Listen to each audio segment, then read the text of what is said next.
My name is Mahsa Ahmadi, and I've got a question for you. How often do you get enough good quality sleep? Have you ever wondered what happens during sleep that the lack of it can lead to several problems, starting from feeling exhausted and less energetic during wakefulness following a bad sleep? The question to why we sleep and what changes happen during sleep in the brain is still not clear. But in the recent decade, scientists discovered the glymphatic system, which is basically the brain's cleaning system. During sleep, the brain starts producing more CSF or cerebrospinal fluid and washes off the harmful particles from the brain like beta amyloids or the proteins involved in Alzheimer's disease, and then drains them out of the brain via meningeal and cervical lymphatic vessels. Why do we call it glymphatic system? Because it comes from the words glia plus lymphatic system. Glia being astroglia specifically, or those star-shaped glial cells, because they allow the movement of fluid between the perivascular spaces through their aquaporin water channels. And thus, they are an essential part of the glymphatic system.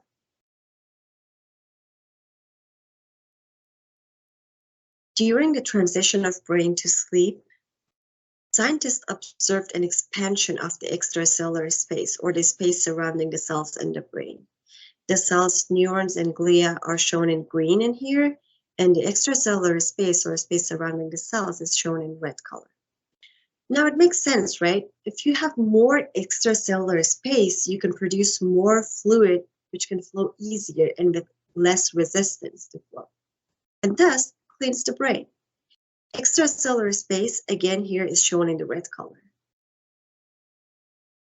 Now, simple physics says that within a contained environment, if something becomes bigger, something else should become smaller. So far, studies include observation of expanded extracellular space on the onset of the sleep, but not observation of any shrinking parameter. That was when I and Dr. Cressman became interested to know what the shrinking parameter is and started out our research funded through OSCAR URSP. We hypothesized that it's the astroglia that shrink during sleep and swell during wakefulness. We used an existing computer model designed for epilepsy, and we added a new mathematical equation of NKCC1, or sodium potassium chloride cotransporter, into that computer model of neuron. Now, why NKCC1? Because in the astroglia, this cotransporter leads to the uptake of potassium ions, accumulation of chloride, and swelling. Now, in order to compare the volume change within different states like wakefulness, REM, and non-REM sleep, we coded for neurons to fire at certain frequencies equivalent to those seen naturally during those three states. For example, during non-REM sleep, the frequency of the slow delta waves is between 0.5 to 4 Hz. So we coded for the frequency, for that specific frequency in our model, and then looked for the corresponding volume changes.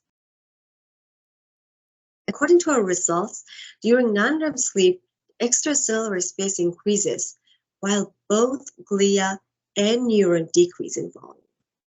However, during REM and wakefulness states, the extracellular space decreases and glia and neuron increase in volume.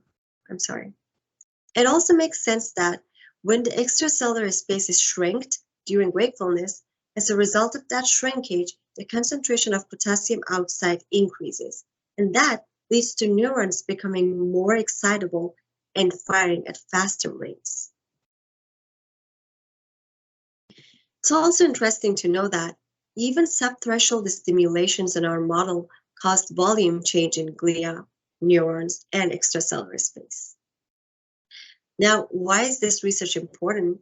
Because knowing more about the changes that happen in the brain during the lymphatic system can help us come up with better therapeutic options for diseases that depend on the proper functioning of the lymphatic system, like the Alzheimer's disease.